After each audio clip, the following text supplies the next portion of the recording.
जय हिंद, नमस्कार प्यारे साथियों। स्वागत है आप सभी का उत्कर्ष एकेडमी खिलचीपुर के ऑनलाइन प्लेटफॉर्म में। प्यारे साथियों, एसएससी जीडी कांस्टेबल का एग्जाम 4 फरवरी से स्टार्ट होने जा रहा है। इसके लिए हम लोग पिछले साल के पेपरों का सॉल्यूशन कर रहे थे, क्योंकि साथियों एग्जाम के अंदर पुनः ऐसा ही लेवल और ऐसे ही प्रश्न आपको देखने को मिलेंगे। तो साथियों आज की इस क्लास में हम लोग 6 मार्च 2024 शिफ्ट नंबर 4 का जो एसएससी जीडी का पेपर हुआ था, रीजनिंग का पूरा पेपर इस क्लास में हल करने वाले। जी हाँ दोस्तों, बिल्कुल एडमिट कार्ड जारी हो चुके हैं और एग्जाम अब आपका बहुत ज्यादा निकट आ चुका है। तो मेरे साथ सभी प्रश्नों को बेहद अच्छे तरीके से आपको लगा लेना है। इससे पहले की सभी शिफ्ट में आपको हल करवा चुका हूं, जिनका प्लेलिस्ट आपको चैनल पर मिल जाएगा, जहां जाकर पिछले पार्ट को भी आप जरूर लगा लीजिएगा। जी हाँ साथियों, आज का पहले क्वेश्चन के साथ इस क्लास की शुरुआत करेंगे। आपको भी हर क्वेश्चन का राइट आंसर कमेंट बॉक्स में बताना है, जिससे कि साथ में आपका भी डाउट क्लियर होता चला जाए। निम्नलिखित प्रश्न में विकल्पों में दी गई उस आकृति का चयन कीजिए जिसे प्रश्न चिन्ह के स्थान पर रखा जा सकता है। तो पहली आकृति में देखो, ये जो k प्लस गुना और बराबर दिखाई दे रहा है, पहली से दूसरी आकृति में समझिएगा। जी हाँ साथियों, k ये देखो घड़ी की विपरीत दिशा में एक स्थान बदला, ये के फिर घड़ी के विपरीत एक स्थान कसका। अब अगली आकृति में के घड़ी के विपरीत एक स्थान यहां पर आ जाएगा। चार ऑप्शन में देखिएगा, बी में भी गलत है, सी में भी गलत है और डी में भी गलत है। जी हाँ दोस्तों, पहला ऑप्शन हमारे प्रश्न का बिल्कुल राइट आंसर हो जाएगा। अगला और इंपॉर्टेंट क्वेश्चन, निम्नलिखित में से कौन सा अक्षर दी गई श्रृंखला में प्रश्न चिन्ह के स्थान पर आएगा। तो इस अल्फाबेट सीरीज को हम अंग्रेजी वर्णमाला से करेंगे। जैसे टी का क्रम 20 होता है, आर का क्रम 18 होता है, एन 14 नंबर पे, एल 12 नंबर पे और जे 10 नंबर पे। साथियों यहाँ पर दो दो माइनस कर रहा है, देखो 14 को 12 लिखा और 12 को 10 लिखा, और यहाँ पर 20 को 18 लिखा, -2। अब 18 में से भी हमें 2 को घटा लेना है, तो साथियों 16 नंबर का अक्षर यहाँ पर आएगा और वो होगा दोस्तों पी, यानी कि ऑप्शन नंबर सी हमारे प्रश्न का बिल्कुल राइट आंसर हो जाएगा। अगला इंपॉर्टेंट क्वेश्चन है, निम्नलिखित विकल्पों में दी गई श्रृंखला से लुप्त संख्या का चयन कीजिए। तो यहाँ पर अब अल्फाबेट सीरीज नहीं होकर दोस्तों ये संख्या सीरीज आपके सामने। देखो 10 लिखा, 12 लिखा, मतलब 2 जोड़ा। आप कहेंगे फिर 14 लिखा, 2 जोड़ा, 14 के बाद में 16 लिखा, 2 जोड़ा, 16 के बाद में 18, 2 जोड़ा, 18 में 2 जोड़ेंगे दोस्तों तो बिल्कुल 20 हमारे प्रश्न का राइट आंसर बन जाएगा, ऑप्शन नंबर डी। तो जिन भी साथियों ने डी को चुना बिल्कुल सही जवाब होगा। अगला और इंपॉर्टेंट क्वेश्चन, पुनः यदि एक दर्पण को रेखा ए बी पर रखा जाए तो विकल्प आकृतियों में से कौन सी आकृति प्रश्न आकृति का सही प्रतिबिंब होगी। तो साथियों ये जो विकल्प आकृति दिखाई दे रही है, मतलब प्रश्न आकृति दिखाई दे रही है, ये इसके दाईं ओर दर्पण रखा है, तो इसका दायां हिस्सा बाईं ओर चला जाएगा और बायां हिस्सा दाईं ओर चला जाएगा। जी हाँ दोस्तों, तो 4 ऑप्शन में पहचानिएगा, ऊपर का नीचे, नीचे का ऊपर चेंज नहीं होगा, तो राइट आंसर बनेगा दोस्तों ऑप्शन नंबर बी आकृति। तो बी आकृति बिल्कुल इसका राइट आंसर हो जाएगा। अगला मोस्ट इंपोर्टेंट क्वेश्चन, यदि 10A 6B 8C 14 बराबर में यहाँ पर 22, इसी प्रकार 38 है 3B 9C और 7 बराबर 9, तो एक समीकरण इसी प्रकार का दिया है, इसका मान क्या बनेगा। तो साथियों ये जो अल्फाबेट आपको इनकी जगह गणितीय चिन्ह मानना है। जैसे ए का मतलब हम लोग यहाँ पर प्लस मानेंगे। जी हाँ साथियों, बी का मतलब हम लोगों को यहाँ पर माइनस मान लेना है और सी का मतलब पुनः प्लस यहाँ पर हमें मान लेना है। तो देखो पहले समीकरण में दिया है 10, ए का मतलब प्लस और उसके बाद में 6, और बी का मतलब आपको माइनस लेना है, उसके बाद में दोस्तों 8, और सी का मतलब आपको प्लस लेना है और यहाँ पर 14। अब बोर्ड मास से हल करने पर क्या 22 बन रहा है, तो आप कहेंगे सर यहाँ पर 14, 14 में 6 को जोड़ा 20 और 10 30, और 30 में से 8 जाएगा दोस्तों, तो बिल्कुल 22 आ चुका है। ऐसा इस समीकरण में भी होगा, और जो समीकरण पूछा है उसको भी हल कर लेंगे। 65, ए का मतलब प्लस लगाना, फिर लिखा 30, और बी का मतलब दोस्तों माइनस, उसके बाद में लिखा 20, सी का मतलब प्लस और उसके बाद में 10। जी हाँ दोस्तों, इसका आंसर लाने के लिए बोर्ड मास रूल का यूज करेंगे। 10, 30 और 65 को जोड़ेंगे तो यहाँ 95, 95 में 10 जोड़ा 105 और साथियों 105 में से 20 को घटा देंगे तो बिल्कुल हमारे पास 85 हमारे प्रश्न का right answer, option number A इसका सही जवाब हो जाएगा। अगला और मोस्ट इंपोर्टेंट क्वेश्चन है, 8 शिक्षक जिनके नाम प्रश्न में दिए वृत्ताकार मेज के चारों ओर केंद्र से बाहर की ओर मुख करके बैठे। साथियों यहाँ पर एक वृत्त में केंद्र के बाहर की ओर मुख करके 8 लोगों को बिठाना, 1 2 उसके बाद में 3 यहाँ पर 4, जहाँ साथियों ये 5 और ये 6, उसके बाद में 7 और ये 8। अब प्रश्नानुसार बिठाना है। अभी हेमलता के बाईं ओर दूसरे स्थान पर बैठा है तो साथियों सबसे पहले हेमलता को कहीं भी बिठा दो, हेमलता, और हेमलता के बाईं ओर दूसरा, पहला दूसरा कौन हो जाएगा दोस्तों, अभी हो जाएगा। आगे बात करते पलक हेमलता के दाईं ओर से तीसरे स्थान पर बैठी है तो पहला दूसरा तीसरा पलक हो जाएगी हेमलता के दाईं ओर तीसरे स्थान पर। साथियों गोपाल कमल के दाईं ओर से दूसरे स्थान पर बैठा, इसे छोड़ के आगे चलते। पलक के बारे में बोला कि कमल के बाईं ओर से दूसरे स्थान पर बैठी है तो कमल के दोस्तों बाईं और दूसरे नंबर पर पलक को, तो डेफिनेटली कमल को यहाँ बिठाना पड़ेगा तो इसके बाईं और दूसरे नंबर पर पलक हो जाएगी। साथियों यहाँ पर काजल रचित के बाईं और तीसरे स्थान पर बैठी है ना, तो रचित के बाईं और तीसरे स्थान पर कौन बैठी है, काजल। तो रचित के बाईं और तीसरे स्थान पर काजल कहां बन सकती है, 4 ऑप्शन दिया है, सभी साथी बताएंगे। बट हमसे क्वेश्चन ने क्या पूछा है, हेमलता के बाईं ओर से दूसरे स्थान पर कौन बैठा है, तो साथियों हेमलता को हमने बिठा दिया। इसके बाईं ओर पहला दूसरा जब हमने चेक किया तो अभी मिल चुका है, तो आपको बाकी चीजों में आपको समय बर्बाद नहीं करना, जब उत्तर मिल चुका है तो अभी लगा देंगे, ऑप्शन नंबर बी प्रश्न का राइट आंसर हो जाएगा। जी हाँ दोस्तों, अगला क्वेश्चन आपके सामने पुनः निम्नलिखित प्रश्न में दिए गए विकल्पों में से संबंधित अक्षर युग्म का चयन करना है।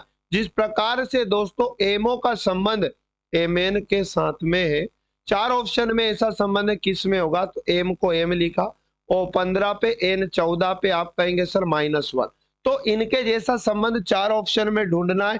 तो आप देखिएगा दोस्तों ऑप्शन नंबर डी को, यानी मैं कहता हूं कि डीएफ को इसने बोला डीई, तो क्या यहाँ पर ऐसा चल रहा है, देखो डी को डी लिखा और एफ को ई लिखा, -1 हुआ। जहां साथियों ऑप्शन नंबर डी इस प्रश्न का बिल्कुल राइट आंसर हो जाएगा। अगला प्रश्न है, निम्नलिखित विकल्पों में से उस विकल्प का चयन कीजिए जो 5वें अक्षर समूह से ठीक उसी प्रकार संबंधित है जिस प्रकार चौथा अक्षर समूह तीसरा अक्षर समूह से संबंधित है और दूसरा अक्षर समूह पहले अक्षर समूह से संबंधित है। जिस प्रकार से दोस्तों वाई ई एन से यहाँ पर x z d f MO को बनाया, के आई टी से इसको बनाया, तो जेईटी का संबंध बताना। तो साथियों यहाँ पर क्या हुआ, देखो जैसे वाई ई एन में 3 अक्षर है और जो इसका कूट दिया इसमें 6 अक्षर है, मतलब एक अक्षर से 2 बनाया। तो साथियों देखो यहाँ पर पहले लिखा एक्स जेड, अगर मैं वाई में से एक घटा दूं और वाई में ही एक जोड़ दूं तो एक घटाने पर एक्स बना और वाई में एक जोड़ा तो जेड बना। इसी प्रकार ई में से एक गया और ई में एक जोड़ा तो साथियों ये एक जाने पर तो डी आएगा और एक जोड़ने पर एफ आएगा। इसी प्रकार एन में से एक गया तो क्या आएगा, एम आएगा और एक जोड़ने पर दोस्तों क्या आएगा, एन के बाद में ओ आएगा। तो ये दिया है। इसी प्रकार दोस्तों यही लॉजिक के आई टी में अप्लाई होगा और जो हमसे पूछा है जेईटी उसमें भी हमें यही तर्क लागू करना है। जैसे -1 पहले +1, एक ही शब्द में से जे में से एक गया तो आई आएगा और जे में एक जोड़ा तो के बनेगा, तो आई के एक ही ऑप्शन में दिया है पहले में। और देखो इसी प्रकार -1 और +1, डी में से एक गया तो क्या आएगा, ई में से एक गया तो डी आएगा और ई में एक जोड़ा तो ए बनेगा। इसी प्रकार -1 और +1 करेंगे, टी में से एक गया तो एस आएगा, टी में एक जोड़ा तो यू आएगा। तो साथियों पहला ही ऑप्शन हमारे प्रश्न का राइट आंसर हो जाएगा। अगला इंपॉर्टेंट क्वेश्चन है, किन 2 चिन्हों को और 2 संख्याओं ना कि अंकों को आपस में बदलने से समीकरण सही होगा। तो साथियों ऐसे प्रश्न को किया जाता है ऑप्शन के द्वारा। अब हम इस क्वेश्चन को हल करने के लिए कौन सा ऑप्शन उठा के देखते हैं, साथियों हम सी वाला ऑप्शन उठाते, मतलब इस समीकरण में गुना और प्लस को आपस में बदल दो, मतलब गुना की जगह तो प्लस लेना है और प्लस की जगह गुना लेना है, और 9 और 3 को भी आपस में बदल देना है, मतलब 9 की जगह तो 3 लेना और 3 की जगह 9, और नया समीकरण बना के हल करें। तो यहाँ पर 5 लिखा, फिर गुना लेंगे और 9 की जगह 3 लेना है, और साथियों -3 की जगह 9 लेना है और गुना की जगह प्लस लेना है, उसके बाद में 8 और भागित का 2 और बराबर में दोस्तों 10। अब देखो बोर्ड मास से हल करने पर 10 आया तो इसी को सही मान लेंगे। पहले भाग होगा 2 चुकू 8, फिर यहाँ पर गुना होगा 5 3 15 -9 और प्लस का कितना 4 और बराबर में कितना है 10 है। तो 15 में 4 जोड़ा दोस्तों 19, 19 में से 9 गया तो बराबर में 10, और यहाँ पर 10 बचेगा, 19 में से 9 गया तो 10 के बराबर 10 आ चुका है, मतलब सी वाला ऑप्शन ही हमारे प्रश्न का राइट आंसर होगा। अगले प्रश्न में 2 कथन और 3 निष्कर्ष दिए। कथनों के अनुसार कौन सा निष्कर्ष सही होगा? कुछ पंखे मेज है, तो साथियों हमें डायग्राम से समझना, कुछ पंखे, पंखे का कुछ हिस्सा क्या है दोस्तों? मेज। आप कहेंगे सर मेज है। आगे बोला सभी पंखे पतंग हैं, तो सारे पंखे क्या है? पतंग। तो हम सभी पंखों को पतंग बना देंगे। सभी पंखे दोस्तों पतंग हैं। अब आगे ध्यान से समझे, कुछ पतंग मेज हैं, तो साथियों पतंग मेज का कुछ का संबंध बन चुका है, तो पहला सही होगा। सभी मेज पंखे हैं, तो सारी मेज पंखे नहीं है, कुछ मेज पंखे, तो ये गलत हो जाएगा। सभी पतंग पंखे, तो सारे पतंग पंखे नहीं है, बल्कि पंखे सारे पतंग है, तो ये भी गलत हो जाएगा। जहाँ साथियों केवल निष्कर्ष एक अनुसरण करता है।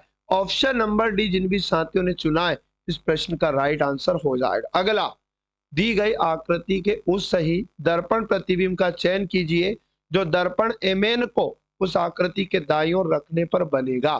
तो साथियों फिर से दर्पण प्रतिबिंब में ये जो आकृति दिखाई दे रही है, इसका लेफ्ट साइड राइट साइड चला जाएगा और राइट लेफ्ट चला जाएगा। तो सी आकृति तो डेफिनेटली गलत है, डी वाली भी गलत है, पहली भी गलत है। वो इसलिए गलत है क्योंकि ये जब लेफ्ट से राइट घूमेगी तो ऐसा डिजाइन नहीं होगा, यहाँ भी ऐसा नहीं होगा। अब साथियों ये बी वाली में तो वैसा का वैसा ही दिया, कोई चेंज नहीं है, तो बिल्कुल डी आकृति हमारे प्रश्न का राइट आंसर बन जाएगी। अगला इंपॉर्टेंट क्वेश्चन ध्यान से समझिएगा। निम्नलिखित प्रश्न में विकल्पों में दी गई उस आकृति का चयन कीजिए जिसे प्रश्न चिन्ह के स्थान पर रखा जा सकता है। तो देखो ये आपको दो तो सीधे टी दिखाई दे रहा है और दो उल्टे टी दिखाई दे रहे हैं। अगली आकृति में दोनों सीधे टी वैसे ही है, और जो साथियों दो उल्टे टी थे उनमें भी एक टी कैसा हो चुका है? सीधा हो चुका है। जब तीसरी आकृति में गए तो अब यहाँ पर देखो है ना, सीधा टी एक बच चुका है और यहाँ पर पुनः एक टी है ना, ये वाला क्या हो चुका है दोस्तों? सीधा, और बाकी दो वापस कैसे टी दिखाई दे रहे हैं? उल्टे। अब आगे देखो उल्टे टी अगली आकृति में 3 हो गए, अब अगली आकृति में उल्टे टी कितने होंगे? 4 होंगे। तो एक बार टी उल्टा हो रहा और एक बार सीधा हो रहा, तो साथियों यहाँ पर कौन सा आंसर बनेगा आपके अनुसार? कमेंट बॉक्स में बताइएगा। तो यहाँ पर मैं आपको बता दूं बी आकृति प्रश्न का राइट आंसर आएगा, मतलब अगली आकृति में दो उल्टे और दो सीधे टी वापस बन जाएंगे साथियों। तो जिन भी साथियों ने बी को चुना इस प्रश्न का राइट आंसर हो जाएगा। अगला, 5 मित्र जिनके नाम प्रश्न में दिए हैं एक वृत्ताकार मेज के चारों ओर केंद्र की ओर मुख करके बैठे, बी सी के ठीक बाईं ओर बैठा है। तो तुरंत एग्जाम में बिना समय बर्बाद किए एक वृत्त बनाना है और केंद्र की ओर मुख करके दोस्तों टोटल 5 लोगों को अरेंज करना। 3 हो गया, ये 4 हो गया और ये 5 हो गया। अब देखो बी सी के ठीक बाईं ओर बैठा है, सी उसके ठीक बाईं ओर कौन बिठा दो? बी को बिठा दो। जी और एच सी के निकटतम पड़ोसी नहीं है, तो सी के निकट में है ना जी एच नहीं आएंगे, तो डेफिनेटली सी के निकट कौन आएगा दोस्तों? पी आएगा। आगे ये बोला कि एच पी के दाईं ओर दूसरे स्थान पर बैठा, तो एच पी के दाईं ओर दूसरा यहाँ हो जाएगा, और साथियों एक आदमी और एक स्थान जी बचा है वो यहाँ आ जाएगा।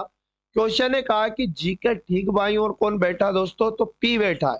तो जिन भी साथियों ने पी को चुना ए ऑप्शन को राइट आंसर इसका हो जाएगा। अगला मोस्ट आईएमपी क्वेश्चन है, दिए गए विकल्पों में से निम्नलिखित श्रृंखला से लुप्त संख्या का चयन करना।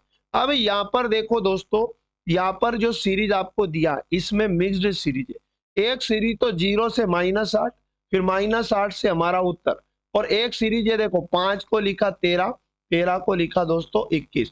आप कहेंगे सर 5 में 13 बनाने के लिए 8 जोड़ना पड़ेगा, 13 को दोस्तों 21 बनाने के लिए 8 जोड़ना पड़ेगा। अब एक सीरीज जो है 0 से -8 लिखा मतलब -8 घटाया और फिर -8 में से -8 को घटाऊंगा तो बिल्कुल माइनस का 16 यहाँ पर आएगा दोस्तों, और -16 दिया ऑप्शन नंबर बी में, तो 20 प्रश्न का बिल्कुल राइट आंसर हो जाएगा। अगला प्रश्न आपके सामने पुनः आ चुका है। यहाँ पर इन गणितीय चिन्हों का मतलब बताया कि अगर ये चिन्ह बीच में होता है जैसे गुना, तो यहाँ पर क्यू आर की माँ है, इसका मतलब गुना के पहले वाली माँ होगी गुना के बाद वाले की। तो इस प्रकार से व्यंजक दिया, इसको हल करना होता है और एस का जे से क्या संबंध है बताना। तो एस से जेड गए तो गुना मिला, गुना का मतलब यह समझा कि क्यू आर की माँ है, गुना के पहले वाली माँ है, आप कहेंगे सर एस, एस माँ हो जाएगी, पहले पीढ़ी वाइज जमा लो, और किसकी माँ हो जाएगी दोस्तों जेड की, और जेड से डब्ल्यू गए तो माइनस मिला, माइनस का मतलब है क्यू आर का भाई है तो माइनस के पहले वाला भाई है मतलब जेड। जी हाँ दोस्तों भाई होगा, जेड भाई होगा दोस्तों, और किसका डब्ल्यू का भाई होगा, याद रखना। और डब्ल्यू से जे जाने पर भाग मिला, भाग का मतलब बोला क्यू आर की बेटी है, भाग के पहले वाली बेटी है तो साथियों डब्ल्यू बेटी हो जाएगी मतलब फीमेल, है ना दोस्तों, डब्ल्यू बेटी हो जाएगी फीमेल और किसकी जे की। अब देखो जब एस इनकी माँ है तो जे इसके पिता हो जाएंगे, फिर एस का जे से क्या संबंध है, तो जे से एस जाने पर, ये दोनों इसके माता पिता है मतलब जे से एस जाने पर पत्नी का संबंध बनेगा। तो याद रखना राइट आंसर पत्नी हो जाएगा, ऑप्शन नंबर बी हमारे प्रश्न का दोस्तों राइट आंसर हो जाएगा।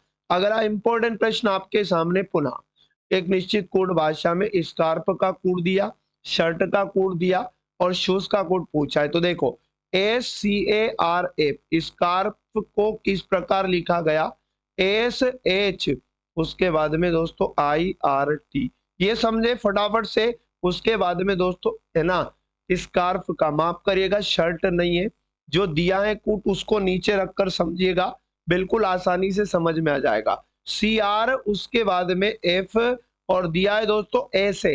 जी हाँ दोस्तों इसी प्रकार शर्ट का कोड बताया SHIRT, शर्ट का कोड बताया दोस्तों यहाँ पर HR, उसके बाद में TS के बाद में दोस्तों I। उसी कोड भाषा में शोज का कोड बताएंगे तो SHO उसके बाद में ES। देखो क्या हो रहा है यहाँ पर, ये समझने की जरूरत है बहुत ज्यादा।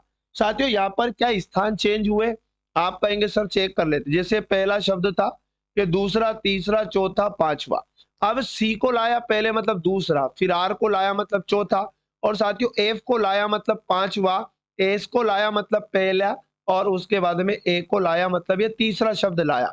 अच्छा यहाँ भी चेक करो, एक दो तीन चार पांच, एच लाया मतलब आप कहेंगे सर दो लाया, आर लाया पहले चार लाया, टी की जगह ये पांच को लाया, और एस लाया मतलब ये पहला शब्द लाया, और यहाँ पर दोस्तों आई की जगह तीसरा लाया, ठीक है ना, मतलब वो का वही यहाँ पर है। तो साथियों एक दो तीन चार पांच, इनको भी ऐसे जमा दो, पहले दूसरा फिर चौथा उसके बाद पांचवा फिर पहला और तीसरा, दूसरा एच होगा, चौथा दोस्तों ई होगा, पांचवा एस होगा, पहला यहाँ पर क्या होगा दोस्तों फिर से एस होगा, जी हाँ दोस्तों, और तीसरा क्या होगा ओ होगा। तो इसका राइट आंसर HESS हो, पहला ही ऑप्शन हमारे प्रश्न का दोस्तों राइट आंसर हो जाएगा। तो जिन भी साथियों ने ऑप्शन नंबर ए को चुना सही जवाब है। अगला प्रश्न है, निम्नलिखित प्रश्न में दी गई आकृतियों के अनुसार कागज के टुकड़े को मोड़कर उसमें छेद किया जाता है ना, विकल्पों में दी गई आकृतियों में से बताइए कि खोले जाने पर यह कैसा दिखाई देगा। तो पहली आकृति में आधे कागज को ऊपर से नीचे मोड़ा, फिर आधे, दूसरी में आधे के भी आधे हिस्से को लेफ्ट से राइट पे मोड़ा, तीसरी में ऐसा है। तो साथियों जब ये खुलेगा तो पहले ये किधर खुलेगा, इधर राइट से लेफ्ट पे खुलेगा, पहले ये इधर खुलेगा, तो इनके दर्पण प्रतिबिंब, जैसे वृत्त है तो एक वृत्त छोटा सा यहाँ बन जाएगा, और ये अर्धवृत्त है दोस्तों तो ये अर्धवृत्त ऐसा का ऐसा एक यहाँ बन जाएगा। अब जब ये ऊपर खुलेगा तो नीचे वाले का दर्पण प्रतिबिंब ऊपर, तो ये अर्धवृत्त भी दोनों पूरे हो जाएंगे दोस्तों, और दो छोटे छोटे वृत्त और यहाँ पर आ जाएंगे। तो चार ऑप्शन में देखिएगा बी वाली आकृति बनेगी, बिल्कुल जी हाँ दोस्तों, बताइएगा 17 का राइट आंसर क्या होगा। तो बी नहीं दोस्तों, डी वाली आकृति एग्जैक्ट इस प्रश्न का राइट आंसर बनेगी। तो जिन भी साथियों ने डी ऑप्शन को चुना है इस प्रश्न का सही जवाब है। जी हाँ दोस्तों, अगला प्रश्न आपके सामने आ चुका है। एक निश्चित कोड भाषा में एक शब्द दिया जिसको लिख लेते हैं CHO, उसके बाद में ACN, और इसका कोड बताया दोस्तों यहाँ पर BG और उसके बाद में डबल N। जी हाँ दोस्तों, आगे बोला E और उसके बाद में S। यहाँ साथियों उसी कोड भाषा में CLI उसके बाद में E है ना, NT क्लाइंट का कोड बताया। आप कहेंगे सर BK बोला उसके बाद में HT बोला और इसने बोला NE और उसी कोड भाषा में एक शब्द दिया अपने को D उसके बाद में EA उसके बाद में LE है ना दोस्तों R डीलर दिया है। तो देखो C को B लिखा -1 किया, H को G लिखा -1 किया और O को दोस्तों N लिखा तो -1 किया। S को यहाँ पर देखो क्या किया, इन तीनों को इस तरह से स्थान बदल दिया। S को यहाँ लेके आया और इस N को यहाँ लाया और E के नीचे E। साथियों यहाँ भी -1 -1 और अंतिम 3 अक्षर के स्थान देखो वैसे ही बदले जैसे फर्स्ट वाले शब्द में बदले थे। अब इनमें भी -1 कर देंगे और इन तीनों के स्थान वैसे ही बदल देंगे। साथियों D में से एक गया C बचा और यहाँ पर E में से एक गया तो यहाँ पर D आएगा और A में से एक गया तो Z आएगा। तो यहाँ पर CDZ। जी हाँ दोस्तों, और पहले R आएगा फिर E आएगा फिर L आएगा तो CDZ और उसके बाद REL। इसका right answer option number C बनेगा। तो जिन भी साथियों ने C को चुना बिल्कुल सही जवाब है। अगला प्रश्न, निम्नलिखित अक्षर समूहों में से अक्षरों का कौन सा समूह क्रमबद्ध रूप से बाईं से दाईं ओर रखे जाने पर नीचे दी गई श्रृंखला को पूरा करेगा। साथियों ऐसी सीरीज जब आप पढ़ोगे तो पुनः ही अपने आप ही आपको समझ में आ जाएगा कि ये कैसी रिपीटेशन सीरीज है या फिर क्या हुआ। जैसे यहाँ TU लिखा तो देखो TU यहाँ आगे भी रिपीट हुआ है, TU के बाद में यहाँ पर V और W भी है दोस्तों, TUVW। तो देखो यहाँ भी पूरा कर दो TU। अब यहाँ V गायब है तो V को लिखा TUVW यानी यहाँ भी है और TUVW यहाँ भी देखो TUVW। अब यहाँ पर T लिखा और W तक लेके चलेंगे तो यहाँ क्या गायब है, T के बाद में U गायब है TUVW। फिर दोस्तों TUVW और यहाँ पर देखो पुनः T के बाद में U V और यहाँ W भी गायब है। तो साथियों यहाँ पर 31 स्थान में क्या आएगा, V आएगा उसके बाद में यहाँ पर U आएगा। जी हाँ साथियों, फिर से U आएगा और उसके बाद W आएगा। तो VWW हमारे प्रश्न का right answer option number D होगा। तो जिन भी साथियों ने D को चुना बिल्कुल सही जवाब है। अगला, दिए गए शब्दों को उसी क्रम में व्यवस्थित कीजिए जिस क्रम में वे अंग्रेजी शब्दकोश में आते। साथियों शुरू से कितने अक्षर इनके एक समान है सभी के, देखो EXC और यहाँ भी EXC EXC EXC और EXC सब में समान है। C के बाद में दोस्तों यहाँ पर E है, C के बाद में यहाँ पर I है, C के बाद में यहाँ पर भी I है, C के बाद में दोस्तों E है और C के बाद यहाँ भी E है।